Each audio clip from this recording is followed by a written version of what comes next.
Hey guys, I'm Nate, and in this video, I'm gonna be breaking down three-point lighting. Now, if you're new to filmmaking, you've probably heard of three-point lighting, but if you haven't, it's essentially a lighting technique that uses three lights: the key light, the rim light, and the fill light.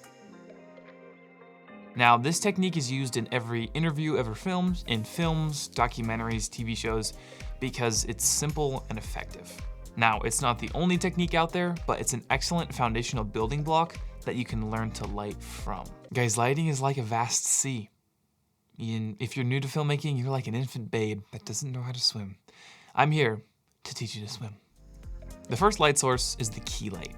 Now, this is gonna be your main light source that's lighting your subject, and it's usually placed at about a 45-degree angle from your subject.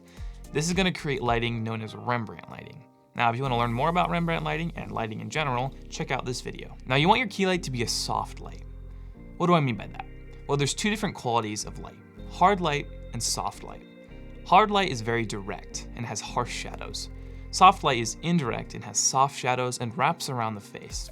Soft light is much more flattering, it smooths out skin imperfections, and it's just overall more pleasing to look at. Now, the larger your light source is, the softer it's gonna be. The smaller your light source, the harder it's gonna be. So in this setup, I'm using a silk diffusion with some cheap diffusion fabric I bought off of Amazon, and it's creating a nice soft light. Now, you also wanna bring your light source as close to your subject as possible for two reasons. The further back you have your light source, the more output it's gonna need to have to get proper exposure on your subject. And two, the closer your light source is in proportion to your subject, the larger it's gonna be and therefore the softer it's gonna be. Now, if you don't have or can't afford a softbox or diffusion material, you can just use a white bed sheet or a shower curtain, as long as it's white and it creates a large source. Now, because you're having to punch through diffusion, your light is gonna have to be able to put out a good amount of output. In this setup, I'm using my Amaran 200D, which is more than capable for this setup. Now, when possible, you also wanna try to motivate your key light. You wanna have something in your frame that justifies your light. So for example, in this shot, there's a window on frame left. So I chose to place my key light on the same side as that window. Even though it's not realistic and that window isn't actually casting any light on me, putting it on the same side motivates it and makes it more believable. You also wanna shoot shadow side. You wanna place your light source on the opposite side of your camera. If you place your light source on the same side as your camera, it's gonna be a very flat image. There's not much contrast, not much depth, and it's therefore not a very quote-unquote cinematic image. Now, if you place your light source on the opposite side of the camera, there's more contrast, more shadow, more depth, and it's therefore more cinematic. The second light is the rim or hair light. This light is placed behind and slightly above the subject and gives a rim of light on the hair and shoulders, and it's used to separate the subject from the background. Now, in this setup, I'm using an Apurture MC on a C-stand boomed just out of frame behind me to give me that rim light.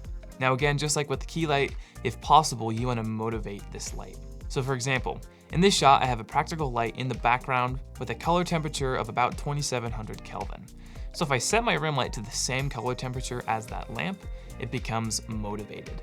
Now, the light from that lamp isn't actually gonna hit me and it's not realistic, but again, it's motivated and therefore more believable. The third and final light is the fill light. Now, this light is placed on the opposite side of the key and is used to bring up the exposure on the shadow side of the face. Now, oftentimes this isn't even the light itself, but a bounce board or a reflector. Essentially anything that's white that's gonna reflect the light from the key and bring up that exposure. Now, sometimes fill isn't needed or wanted. I personally prefer a more contrasting image. So a lot of times what filmmakers will do is they'll use something called negative fill. Essentially a black source that's gonna be taking away light from the face and increasing the contrast and shadows. The project you're working on and the mood you're going for is gonna dictate whether or not you use fill or negative fill. So as a recap, we've got our key light, which is our main source lighting our subject. It's placed at about a 45-degree angle from our subject. It's soft and we've motivated it.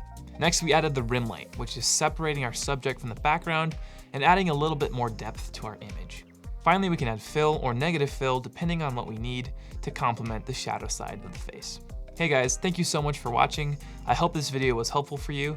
If you liked it, hit that like button, subscribe if you want to see more content like it, and I'll see you in the next one.